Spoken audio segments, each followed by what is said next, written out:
بسم اللہ الرحمن الرحیم۔ السلام علیکم۔ پروگرام نئی سوچ کے ساتھ میں ہوں آپ کا میزبان افضال احمد۔ ناظرین، آج ہم بات کریں گے محترمہ ڈاکٹر عافیہ صدیقی کے اوپر۔ کیا پاکستان کا ہر شہری برابر نہیں ہے؟ کیا حکومت پاکستان کی ذمہ داری نہیں ہے کہ وہ ہر شہری کو تحفظ فراہم کرے؟ کیا عدالتیں انصاف کے لیے قائم نہیں کی گئی؟ کیا پاکستانی شہری ہونے کا حق جو رکھتے ہیں ان کا تحفظ معاشرے کی ذمہ داری نہیں ہے؟ کیا عافیہ صدیقی پاکستان کی بیٹی نہیں ہے؟ کیا ریمن ڈیوس جس کے اوپر جرم ثابت ہو چکا تھا باعزت بری کر دیا گیا، امریکہ پہنچا دیا گیا، اور دوسری طرف ڈاکٹر عافیہ صدیقی کے اوپر جرم بھی ثابت نہیں ہوا اور اس کے باوجود بھی سزا بھگت رہی ہیں؟ آخر کیوں؟ ناظرین، ان سب سوالات کے جواب جانیں گے اس شارٹ بریک کے بعد۔ پر کرم یا الہی، ستم کر بڑا بے رحم یا الہی، یا الہی کرم مافیا پر کرم یا الہی، ستم کر بڑا۔ عافیہ ہم شرمندہ ہیں۔ واہ معتصمہ کی صدا بلند ہوئی تو جواباً ابلق گھوڑوں کی ٹاپوں نے دجلہ و فرات کے کنارے تاریخ رقم کی۔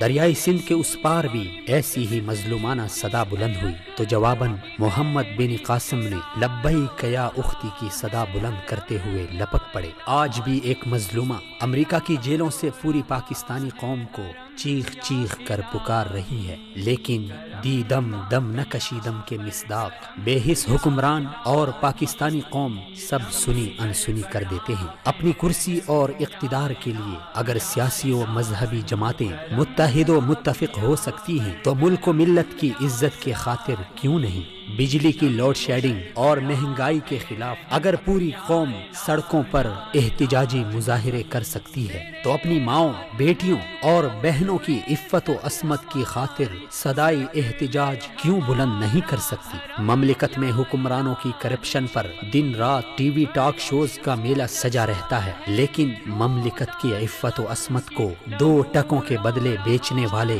بردہ فروشوں کے خلاف سب کی زبانوں کو تالے لگ جاتے ہیں۔ مارچ 2003 سے قوم کی بیٹی غیروں کے چنگل میں تڑپ تڑپ کر زندگی گزار رہی ہے اور ہم ہیں کہ ٹس سے مس نہیں ہوتے۔ صبح و شام امت کو جسد واحد کا درس دینے والے، امت کو تاریخ کا سبق پڑھانے اور اس سے عبرت حاصل کرنے کی تلقین کرنے والے علماء کرام، خطباء اعظام، خدایانی سیاست، ارباب اقتدار اور تقدیسی مشرق کے ثناخواں کیوں خاموش تماشائی بنے ہوئے ہیں؟ آخر عافیہ صدیقی اور اس جیسی ہزاروں بہنوں کی پوچھ گوچھ کرنا کس کی ذمہ داری ہے؟ عافیہ جیسی ہزاروں بہنیں، بیٹیاں، مائیں، سب کی امیدیں ہم سے وابستہ ہیں، سب کی نظریں ہم پر جمی ہوئی ہیں، ہماری امداد، ہماری آواز کی منتظر سالوں پابند سلاسل تڑپ تڑپ کر زندگی گزار رہی ہیں، اور ہم بے روح جسم کی مانند سب کچھ دیکھ اور سن کر نظریں پھیر لیتے ہیں،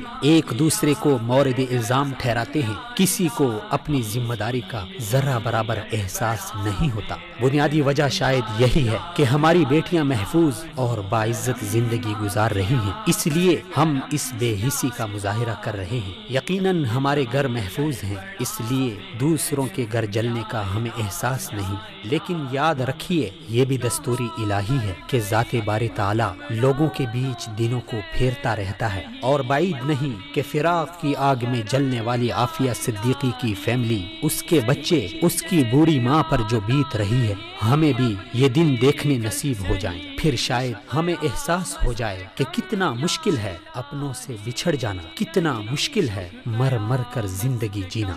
شرمساری کے عالم میں بس یہی عرض ہے کہ استقامت کو تیری سلام عافیہ، استقامت کو تیری سلام عافیہ، لیکن ہمیں معاف کیجیے، ہم آپ کی امیدوں پر پورا نہ اتر سکے، ہم نے آپ کے خوابوں کو چکنا چور کیا، ہم کسی کو مورد الزام نہیں ٹھہراتے، ہم خود مجرم ہیں، ہماری بہت ساری مجبوریاں ہیں جس کی وجہ سے ہم آپ کا حال تک نہ پوچھ سکے۔ عافیہ بہن صرف آپ ہی نہیں ہے بلکہ آپ جیسی بہت ساری ہماری بہنیں، بیٹیاں، مائیں آپ ہی کی طرح جرم بے گناہی کی سزا بھگت رہی ہیں۔ اس لیے سب سے گزارش ہے کہ ہمیں معاف کیجیے۔ معافی کے ساتھ ساتھ ہم شرمندہ بھی ہیں، شرمسار بھی ہیں، لیکن یہ بھی یقین ہے کہ اللہ کے ہاں دیر ہے اندیر نہیں، وہ تمہاری مدد کے لیے ضرور پھر محمد بن قاسم جیسے جوان بھیجے گا۔ ہماری ماؤں نے ابھی تک محمد بن قاسم جیسے جوان پیدا نہیں کیے، سالوں تکلیفیں آپ نے برداشت کر لی، مزید تب تک اللہ آپ کو استقامت دے جب تک دنیا میں پھر سے محمد بن قاسم، صلاح الدین ایوبی جیسے نوجوان پیدا ہو جائیں۔ ہم معذور ہیں، ہمارا عذر قبول کیجیے، کیونکہ بے حسی کے انجیکشن نے ہمارے ہاتھ، ہمارے پاؤں، ہماری زبانیں اور حتیٰ کہ ہمارے قلم بھی سن کر رکھے ہیں، اس لیے نہ ہم حرکت کر سکتے ہیں، نہ زبان ہلا سکتے ہیں، نہ قلم کو حرکت دے سکتے ہیں، بمشکل اشاروں کی زبان سے اتنا کہہ سکتے ہیں کہ ہم شرمندہ ہیں، کہ ہم شرمندہ ہیں۔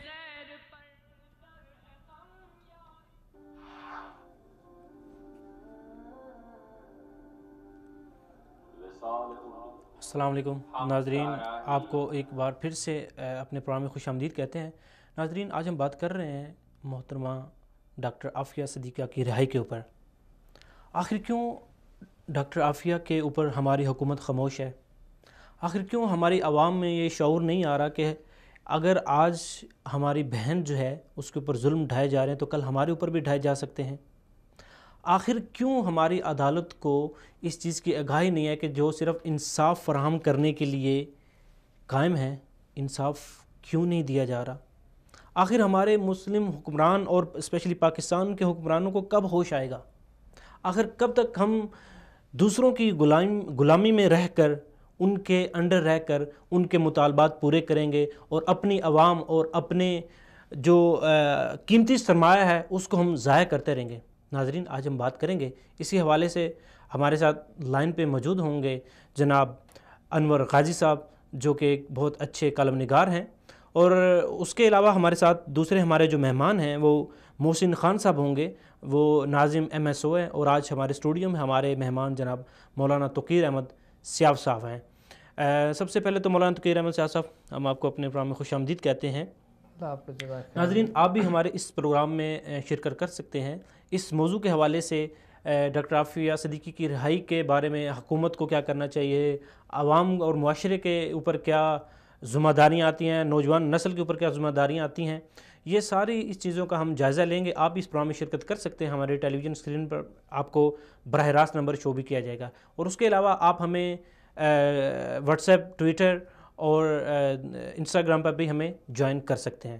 تو ناظرین، ہم بڑھتے ہیں اپنے پہلے مہمان کی طرف۔ مولانا توقیر صاحب، سب سے پہلے تو ہم آپ سے یہ پوچھنا چاہتے ہیں کہ اخوت اسلامیہ اسلامی عافیہ کے معاملے میں کیا تقاضا کرتی ہے؟ الحمدللہ والصلاة والسلام علی رسول اللہ، اما بعد۔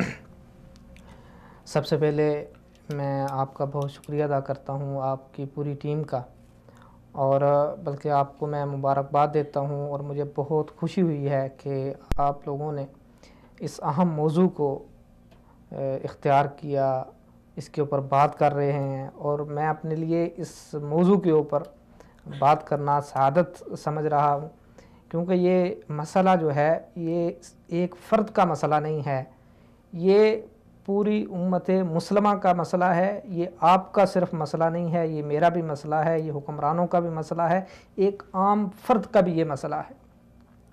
اس مسئلے کو ہمیں اپنا مسئلہ سمجھنا چاہیے، اور اخوت اسلامی اسی چیز کا تقاضا کرتی ہے۔ اخوت اسلامی میں یہ ہے کہ ہم جو بھی مسلمان ہیں ایک دوسرے کے بھائی بھائی ہیں۔